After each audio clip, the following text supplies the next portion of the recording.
जय महाराष्ट्र मंडळी. हातात टाळ, मुखात हरिनाम, पण पंढरपूर गाठायचं स्वप्न अधुरच राहिलं. युवा वारकऱ्याने वारीतच घेतला अखेरचा श्वास. पंढरपूरला विठ्ठल दर्शनाची आस मनी बाळगून वारीसोबत पायदळी निघालेल्या अमरावती जिल्ह्यातील युवा वारकऱ्याचा मार्गातच मृत्यू झाला. स्वप्नील विठ्ठल केचे, वय 30, राहणार करजगाव, जिल्हा अमरावती, असे मृत्युमुखी पडलेल्या वारकऱ्याचे नाव आहे. अमरावती जिल्ह्यातील संत गुलाबराव महाराज संस्थान भक्तिधाम संस्थानची पायी दिंडी दरवर्षीच पंढरपूरला जाते.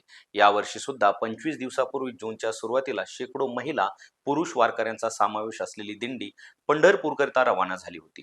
त्यामध्ये करजगाव येथील स्वप्नील विठ्ठल केचे या युवा शेतकरी कुटुंबातील वारकऱ्याचाही समावेश होता. हरिनामाचा गजर करत ही दिंडी धाराशिव जिल्ह्यातील येरमाडा गावापर्यंत पोहोचली होती. गुरुवारी पहाटे 5:30 ते 5:45च्या सुमारास या दिंडीतील वारकरी हरिनामाचा गजर करीत पुढील मार्गक्रमणासाठी निघाले. त्यात स्वप्नील केचे यांचाही समावेश होता.